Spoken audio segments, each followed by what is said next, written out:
आज के मुख्य समाचार। सीटों की राष्ट्रव्यापी हड़ताल। आपदा के समय भाजपा कार्यकर्ता सेवा भाव में जुटे।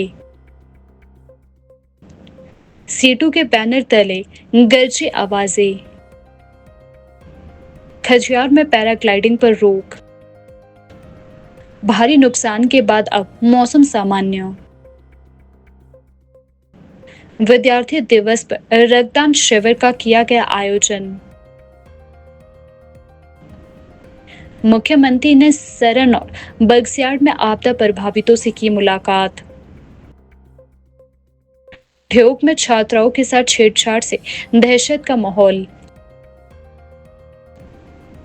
कम परिणाम देने वाले 250 टीचरों को नोटिस। अब समाचार विस्तार से।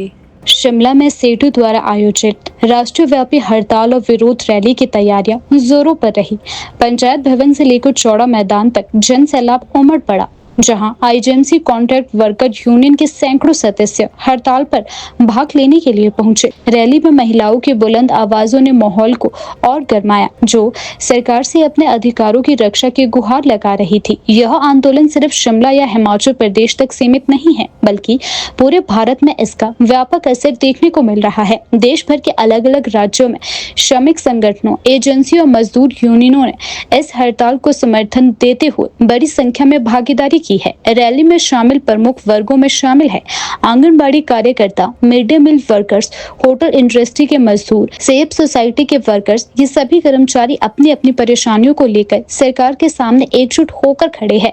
आंदोलन में शामिल लोगों ने स्पष्ट कर दिया है कि यदि सरकार ने जल्द ही उनकी मांगों पर ध्यान नहीं दिया तो यह आंदोलन और तेज किया जाएगा। रैली में एकता, संघर्ष और बदलाव की भावना साफ नजर आ रही है। मैं विवेक कश्यप, CITU जिला कमेटी सदस्य। आज ये जो हड़ताल है पूरे देश के अंदर में संयुक्त ट्रेड यूनियन के माध्यम से आज पूरे देश में हड़ताल की कॉल है, जिसमें पूरे देश में BMS को छोड़कर तमाम ट्रेड यूनियन जिस हड़ताल के अंदर में भाग ले रही है। और जो मोदी सरकार ने जो 44 श्रम कानून थे, जिसमें मजदूरों को उनके लड़ने का अधिकार दिए थे, उसमें उनको वेतन का अधिकार दिया था, वेतन सही समय पर मिले, उनको जो है नौकरी का अधिकार दिया था। ये सारी श्रम कानून को ख़त्म कर 4 नए कोड ला रही है और पूरे ट्रेड यूनियन जो है इसका विरोध कर रही है और कह रही है कि 4 नए कोड सरकार ला रही है, इसके विरोध में ये रैली जो पूरे प्रदेश में हो रही है। आज शिमला के पूरे हिमाचल के अंदर में तो हर जिला हेडक्वार्टर पर, हर ब्लॉक पर इस तरह के धरने प्रदर्शन और हड़ताल की जा रही है। शिमला शहर की अगर बात करूं तो शिमला शहर के अंदर में आज आंगनबाड़ी, मिड डे मील, आपका होटल जो मजदूर है, आपका IGMC का वर्कर है, KNS का वर्कर है, आपका सेफ सोसाइटी का वर्कर, तमाम जो मजदूर है वो आज हड़ताल पर है। और इसी बात को लेकर कि जो 4 लेबर कोड जो सरकार लाने की कोशिश कर रही है, और आपको ध्यान होगा लगातार CITU जो है इसको बात को लेकर धरने प्रदर्शन कर रही है। और हम ये सरकार ने तो इसको तय कर दिया है, सरकार ने जो श्रम कानून है उनको कानून बना दिया है, लेकिन लगातार जो मजदूरों का जो आंदोलन, हड़तालें जो पूरे देश के अंदर में हो रही है, वो कहीं ना कहीं सरकार को रोक रखा है। क्योंकि आपने देखा होगा पिछले दिनों किसानों के भी जो इन्होंने जो कानून है वो ख़त्म कर दिए थे और उनको भी 3 कोड के अंदर में स्थापित कर दिया था। लगातार 1 साल जो किसानों ने दिल्ली के अंदर में डेरा डाला, जिसमें 700 किसानों की जो है मृत्यु हुई। उसके बाद किसानों ने आंदोलन जीता। उसी तरीके से हम लोग भी CITU के माध्यम से और तमाम जो ट्रेड यूनियन के माध्यम से सरकार को आगाह करना चाहते हैं कि अगर ये 4 श्रम कानून जो सरकार जिन्हें जो 4 नए जो लेबर कोड लाने की कोशिश कर रही है, अगर सरकार पीछे नहीं हटेगी तो ये मजदूर जो है और ज़्यादा आंदोलन की तरफ बढ़ेगा।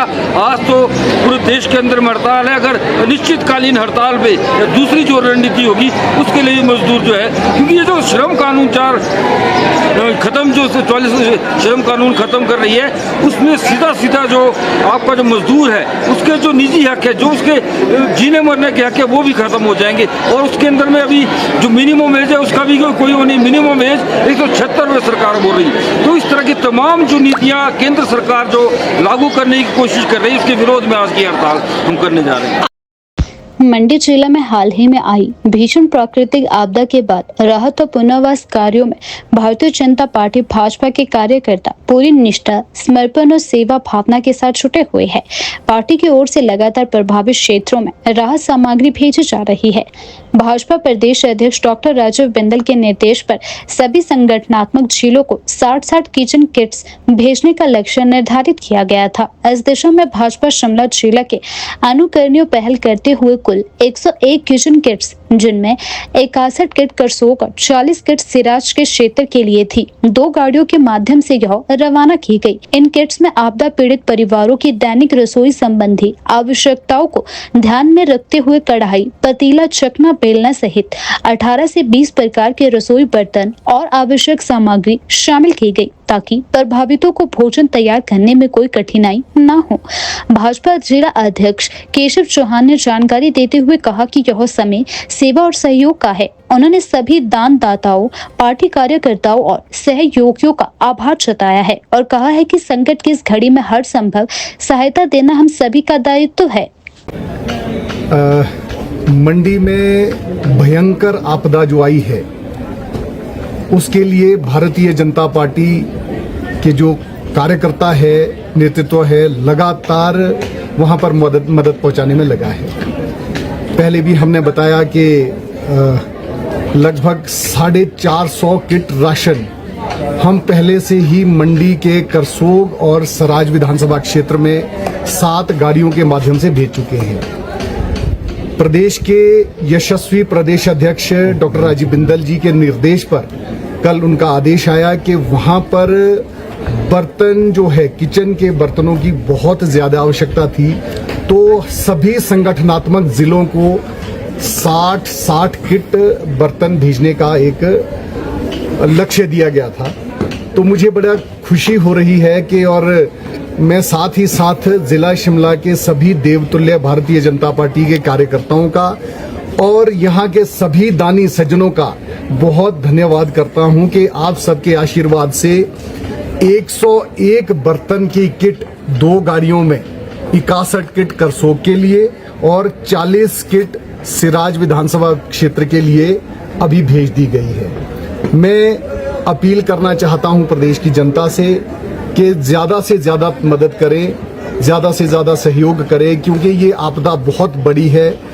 आप सब जानते हैं, क्योंकि मीडिया के माध्यम से सारी चीज़ें सामने आती हैं। लगभग 30-35 के करीब लोग ऐसे हैं जिनकी अभी बॉडीज़ भी नहीं मिली है। अब वो जिंदा है नहीं है, जिन्होंने अपनी जान गंवाई वो तो हुआ ही, बहुत बड़ी त्रासदी है।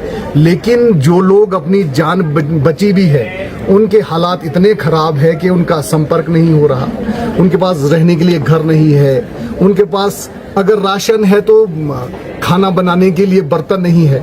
तो मेरी अपील रहेगी सभी से कि वो इस त्रासदी में उन लोगों की मदद करें। भारतीय जनता पार्टी, इसका शीर्ष नेतृत्व, नीचे तक छोटे से छोटा कार्यकर्ता इस आपदा में उन सभी लोगों के साथ खड़ा है और हर तरह से प्रयास कर रहा है कि हम इन लोगों की किस प्रकार मदद सहायता कर पाएं। और मैं एक बार फिर से सभी भारतीय जनता पार्टी के जो जिला शिमला के कार्यकर्ता है, मैं उनका साधुवाद देता हूं कि उन्होंने खुद का प्रयास करके, वो खुद तो उन्होंने अपने जितना उनसे हर संभव प्रयास हो सकता था उन्होंने मदद की है। उसके बावजूद आम समाज में जो लोग हैं जो मदद करना चाहते थे, उनके पास जाकर उनकी मदद ली और 101 राशन की किट, मिनी किट, आप समझ सकते हैं कि जो किचन का जो बेसिक सामान है उस किट में वो सारा है। लगभग 18 से 20 तरह की उसमें चीज़ें हैं, जिसमें कढ़ाई, पतीला या चकला, बेलना, बर्तन, हर प्रकार का जो लगभग एक किचन के लिए सामान चाहिए, उसकी 101 किट आज पूरे भारतीय जनता पार्टी जिला शिमला के कार्यकर्ताओं ने भेजी है। हिमाचल प्रदेश के शिमला जिले के ठियोग उपमंडल में एक सरकारी स्कूल की छात्राओं के साथ पिछले कई दिनों से हो रही छेड़छाड़ की घटनाओं ने पूरे क्षेत्र में दहशत का माहौल पैदा कर दिया है। इस मामले के उजागर होने के बाद छात्राएं, अभिभावक और स्थानीय लोग सदमे में हैं और आरोपियों के खिलाफ कड़ी कार्यवाही की मांग कर रहे हैं। मामले की शुरुआत तब हुई जब एक महिला ने गांव के पास जंगल में संदिग्ध युवकों का वीडियो सोशल मीडिया पर वायरल किया। वीडियो के सामने आते ही कई छात्र छात्राओं ने हिम्मत दिखाते हुए अपनी आप बीती स्कूल की अध्यापिका को बताया। छात्राओं ने आरोप लगाया है कि कुछ युवक जंगल के रास्ते में उन्हें टॉफी और चॉकलेट का लालच देकर बुलाते हैं, गलत तरीके से छूते हैं और चाकू दिखाकर धमकाते हैं कि अगर किसी को बताया तो जान से मार दिया जाएगा। स्कूल प्रबंधन ने इस गंभीर मामले की जानकारी परिजनों को और पुलिस को दी। एक छात्रा के पिता ने बताया कि बच्चों में डर का माहौल है और वे कई दिनों से मानसिक तनाव में हैं। वहीं स्कूल के प्रधानाचार्य ने बताया कि छात्राओं का मनोबल बढ़ाने और उन्हें सुरक्षित माहौल देने के लिए सभी आवश्यक कदम उठाए जा रहे हैं। डीएसपी ठियोग सिद्धार्थ शर्मा ने बताया कि जैसे ही उन्हें मामले की सूचना मिली, थाना प्रभारी की अगुवाई में पुलिस टीम तुरंत मझार स्कूल पहुंची और जांच शुरू की गई। कुछ संदिग्ध युवकों से पूछताछ की जा रही है और जांच के आधार पर कानूनी कार्यवाही की जाएगी। इस घटना के बाद स्कूल में जागरूकता कार्यशाला का आयोजन भी किया गया, जिसमें डीएसपी सिद्धार्थ शर्मा ने छात्राओं को आत्म रक्षा के टिप्स दिए और जरूरी हेल्पलाइन नंबर मुहैया कराए। उन्होंने छात्राओं को बताया कि किसी भी आपत्तिजनक स्थिति में वे तुरंत पुलिस या महिला थाना शिमला से संपर्क कर सकती है। ग्रामीणों ने प्रशासन से मांग की है कि जंगल के रास्तों पर पुलिस गश्त बढ़ाई जाए और स्कूल के समय के दौरान सुरक्षा के पुख्ता इंतजाम किए जाए ताकि छात्राएं भयमुक्त होकर अपनी पढ़ाई जारी रख सके। यह घटना न केवल समाज के लिए एक चेतावनी है, बल्कि सुरक्षा व्यवस्था पर भी गंभीर सवाल खड़े करती है। स्थानीय प्रशासन से उम्मीद है कि दोषियों को जल्द पकड़ा जाएगा और छात्राओं की सुरक्षा को सर्वोच्च प्राथमिकता दी जाएगी। हिमाचल प्रदेश में बीते सप्ताह भारी बारिश और भूस्खलन के कारण व्यापक तबाही मचाने वाला मानसून अब कुछ कमजोर पड़ता नजर आ रहा है। प्रदेश के अधिकांश जिलों में मौसम साफ बना हुआ है और लोगों ने राहत की सांस ली है। हालांकि कई क्षेत्रों में अब भी जनजीवन पूरी तरह सामान्य नहीं हो पाया है। मौसम विभाग केंद्र शिमला के अनुसार 9 और 10 जुलाई को राज्य के कई स्थानों पर हल्की से मध्यम बारिश हो सकती है। 11 से 13 जुलाई के बीच कुछ स्थानों पर हल्की बारिश का पूर्वानुमान जताया गया है। धूप खिलने से प्रदेश के कई क्षेत्रों में अधिकतम तापमान में वृद्धि हुई है। हालांकि बारिश की तीव्रता में कमी आई है, लेकिन राज्य में अभी भी बुनियादी ढांचे को हुए नुकसान की भरपाई नहीं हो सकी है। अभी भी 235 सड़कें बंद है, 163 बिजली ट्रांसफार्मर ठप है, 174 पेयजल योजनाएं प्रभावित हुई है, 692 करोड़ का अब तक नुकसान हो चुका है।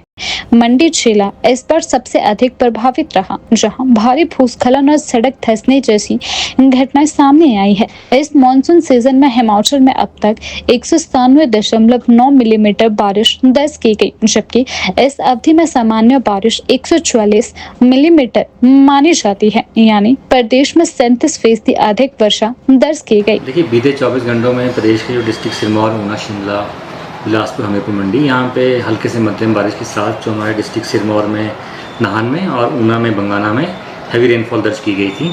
आगामी वेदर की बात करें तो आज 9 जुलाई और कल 10 जुलाई को संभावना है कि प्रदेश के बहुत से क्षेत्रों में हल्के से मध्यम बारिश होगी। साथ में जो डिस्ट्रिक्ट ऊना, बिलासपुर, हमीरपुर, कांगड़ा, मंडी, यहाँ पे 1-2 स्थानों में हैवी रेनफॉल हो सकती है। तो 9 और 10 जुलाई को हैवी रेनफॉल का येलो अलर्ट जारी किया हुआ है।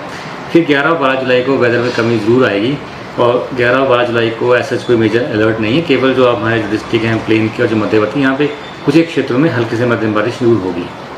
उसके बाद जो वेदर एक्टिविटी है 13 जुलाई को फिर से इसमें पिकअप होगा एक्टिविटी का, और जो 13 जुलाई से लेकर 15 जुलाई तक जो बारिश का सिलसिला है ये प्रदेश के जो मैक्सिमम क्षेत्र हैं वहाँ पे होने की संभावना है। साथ में 13 जुलाई को जो हमारे डिस्ट्रिक्ट कांगड़ा, मंडी, सोलन है, शिमला, सिरमौर, यहाँ पे एक स्थानों में हैवी रेनफॉल हो सकती है। तो अभी ओवरऑल प्रदेश में देखिए 9-10 जुलाई और 13 जुलाई को हैवी रेनफॉल का येलो अलर्ट है। देखिए, जैसे मैंने कहा कि जैसे आज 9 जुलाई और कल 10 जुलाई को प्रदेश के जो अधिकांश क्षेत्र हैं यहाँ पे अगर बात करें डिस्ट्रिक्ट वाइज, ऊना, बिलासपुर, हमीरपुर है, चंबा, कांगड़ा, कुल्लू, मंडी, शिमला, सिरमौर है, यहाँ पे मतलब बहुत से क्षेत्रों में हल्के से मध्यम बारिश होगी।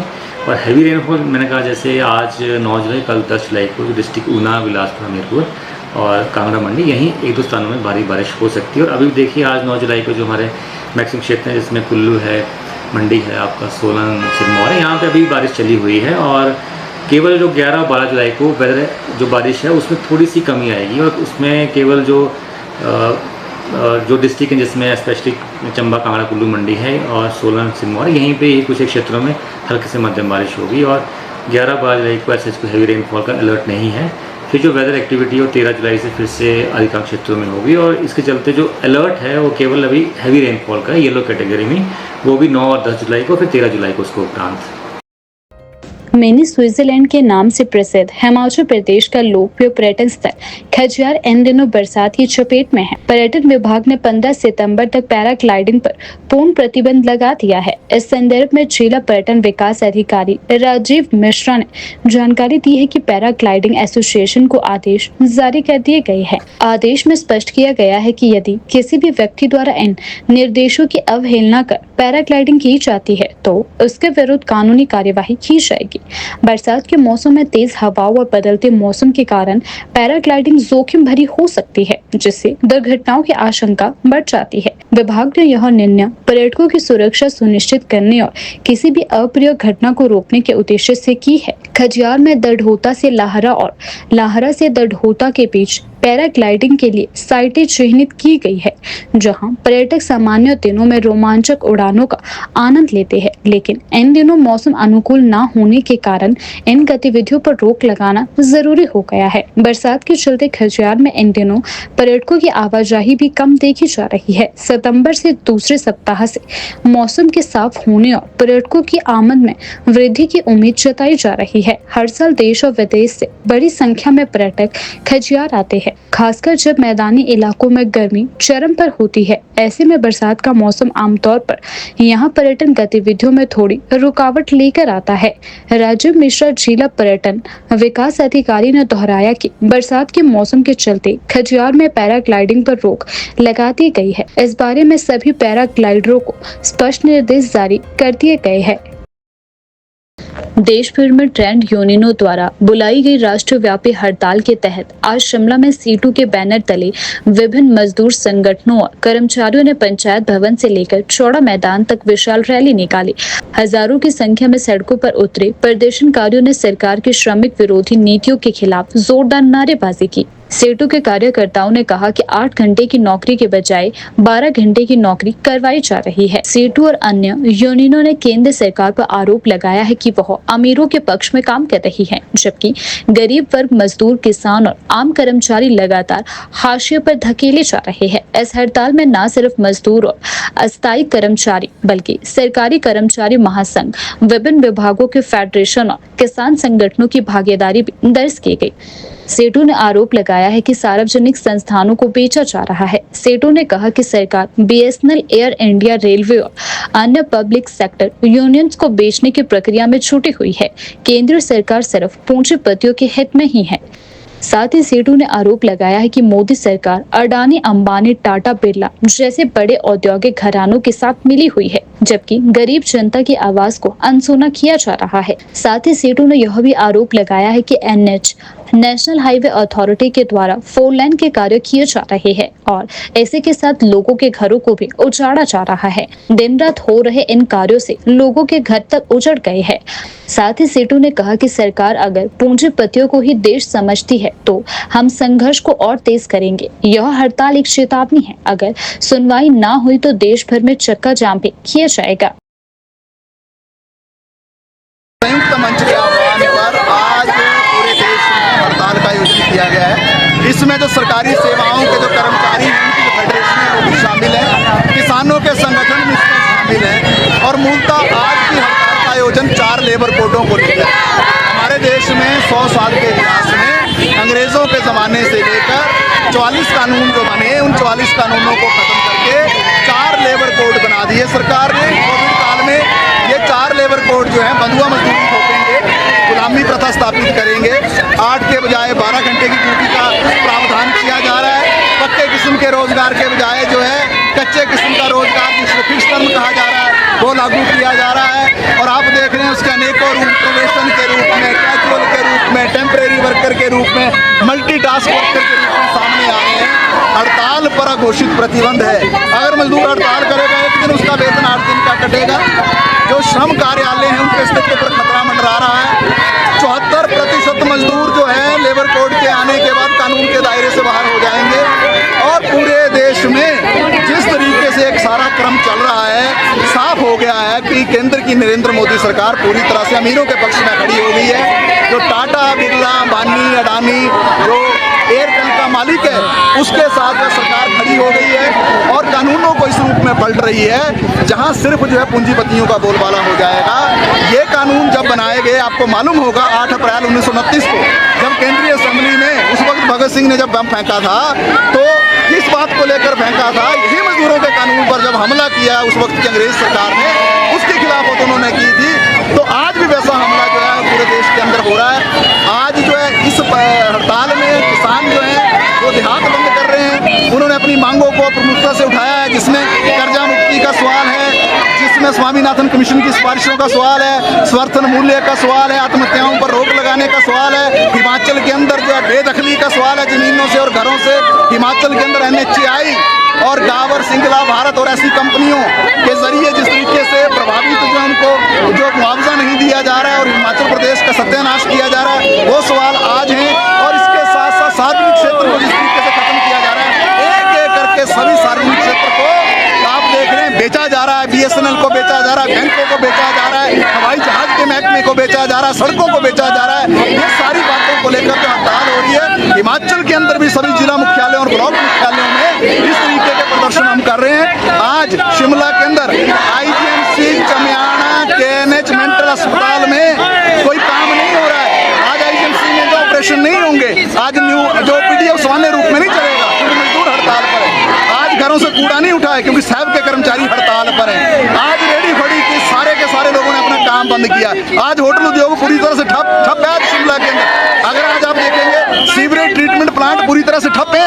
आज विशाल मेगामार्ट के अंदर काम नहीं हो रहा है। आज 108 के अंदर आज जो है जिस तरीके से आउटसोर्स के कर्मचारी हैं, मनरेगा के जो मजदूर हैं, वो आज सड़कों पर हैं। आज BRO का मजदूर हड़ताल पर है, वाटर रोड ऑर्गेनाइजेशन का। तो पूरे प्रदेश के अंदर आज एक मुकम्मल हड़ताल मजदूरों ने की है और किसानों ने भी जगह जगह उस हड़ताल को समर्थन दिया है, देहात बंद किया है। और उस बात को जो है आगे बढ़ाते हुए कि अगर मोदी सरकार जो है पूरी तरह से अगर अमीरों के साथ खड़ी होगी तो उसको वैसा ही मुकाबला करना पड़ेगा जैसे किसानों के साथ उसकी टक्कर हुई थी। और आपने देखा था 3 कृषि कानूनों को जहां मोदी कहते थे ये बिल्कुल ठीक है, बाद में 1 साल के बाद जो माफी मांगनी उनको पड़ी और ये कहना पड़ा कि कानून गलत थे। तो लेबर कोड जो है बंधुआ मजदूरी है, इसको हम कतई इस रूप में नहीं मानेंगे। और इसलिए आज पंचायत भवन से लेकर चौड़ा मैदान तक जो है रैली का आयोजन किया और जनसभा करेंगे और जनसभा से जो है सरकार को चेतावनी देंगे, ललकारेंगे, हुंकार भरेंगे मोदी सरकार के खिलाफ।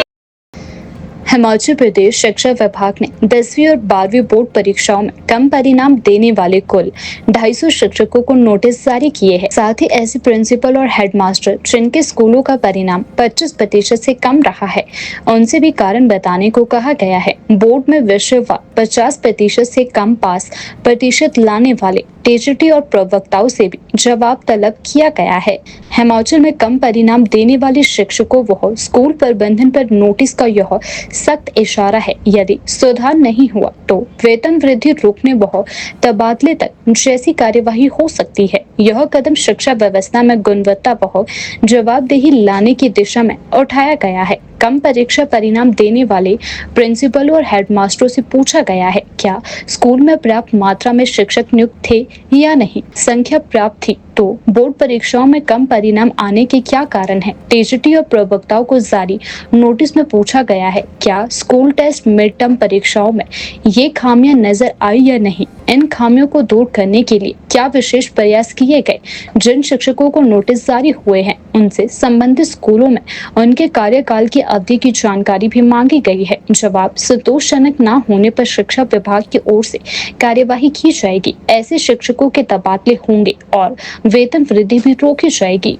प्रदेश में 24 उच्च विद्यालयों और 28 वरिष्ठ माध्यमिक विद्यालयों का परीक्षा परिणाम 0 से 25% के बीच रहा है।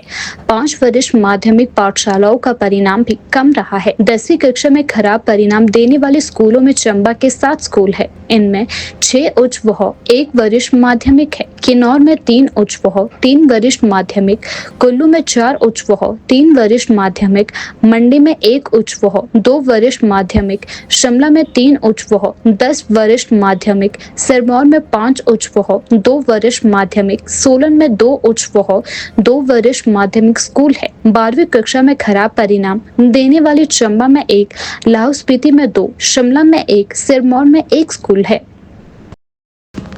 विद्यार्थी दिवस के अवसर पर रोटरी क्लब शिमला और सुनील उपाध्यक्ष एजुकेशनल ट्रस्ट के संयुक्त लोगों ने एक रक्तदान शिविर का आयोजन किया। यह शिविर शिमला के रोटरी क्लब परिसर में आयोजित हुआ, जिसमें आईजीएमसी शिमला से आई डॉक्टरों की टीम ने सहयोग प्रदान किया। इस शिविर में शहर के युवाओं ने उत्साहपूर्वक भाग लिया और बड़ी संख्या में रक्तदान किया। आयोजन का उद्देश्य समाज में रक्तदान के प्रति जागरूकता बढ़ाना और जरूरतमंद मरीजों के लिए जीवनदायी रक्त की उपलब्धता सुनिश्चित करना रहा। रोटरी क्लब के अध्यक्ष किरण और ट्रस्ट के सचिव सुरेंद्र कुमार शर्मा ने बताया कि इस प्रकार के रक्तदान शिविर कुछ महीनों में नियमित रूप से आयोजित किए जाते हैं, ताकि किसी भी आपातकालीन स्थिति में रक्त की कमी न हो। रक्तदान शिविर के दौरान युवाओं में रक्तदान को लेकर गजब का जोश देखने को मिला। संगठनों की यह पहल न सिर्फ एक सामाजिक जिम्मेदारी को निभा रही है, बल्कि जनमानस को प्रेरित भी कर रही है। मैं रोटरी क्लब शिमला का अध्यक्ष रोटेरियन करण बांबा हूँ। 1 जुलाई से मैंने ये पद लिया है। साल में 6 या 7 बारी हम रक्तदान शिविर का आयोजन करते रहते हैं। कभी हम ये खुद से करते हैं, कभी किसी ऑर्गेनाइजेशन के सहयोग से करते हैं, और आज ये आयोजन हमने सुनील उपाध्याय एजुकेशनल ट्रस्ट के सहयोग के साथ किया है। देखिए, आज विद्यार्थी दिवस है, तो हम टारगेट कर रहे हैं कि स्टूडेंट्स और यंगस्टर्स और हमारे रोटेरियन मेंबर्स एंड फैमिलीज़ को, तो दिन के अंत तक हमारी उम्मीद है कि 100 यूनिट पूरे होने चाहिए। अभी तक 40-45 यूनिट पूरे हो चुके हैं। 45 युवा यहाँ पर रक्तदान कर चुके हैं और हमारा टारगेट 100 का है आज कि हम 100 लोगों तक पहुँचें और वो यहाँ पर ब्लड डोनेशन करेंगे। इसलिए मैं युवाओं में ही काम करता हूँ और विद्यार्थी परिषद का कार्यकर्ता भी रहा हूँ, अभी ट्रस्ट का सचिव हूँ। तो ब्लड डोनेशन और ब्लड डोनेशन करने वालों की संख्या कम नहीं है, लोगों का रुझान है, बहुत अच्छा उत्साह लोगों में। और जब हम यहाँ पे मॉल पे घूम रहे, कुछ लोग स्वैच्छिक भी रक्तदान करने आ रहे हैं, अपनी मर्जी से यहाँ पे मॉल पे घूम रहे थे, उनको लगा कि ब्लड डोनेशन करना चाहिए, तो ब्लड डोनेशन करने लोग आ रहे हैं। मुख्यमंत्री ठाकुर सुखविंदर सिंह सुक्खू ने मंडी जिले के बगसियार और शरण गांव का दौरा कर आपदा से प्रभावित क्षेत्रों में हुए नुकसान का जायजा लिया। इस दौरान उन्होंने प्रभावित परिवारों से सीधी बातचीत की और उनकी पीड़ा को करीब से समझा। मुख्यमंत्री सबसे पहले बगसियार राहत शिविर पहुंचे, जहां उन्होंने वहां रह रहे प्रभावितों की स्थिति की जानकारी ली।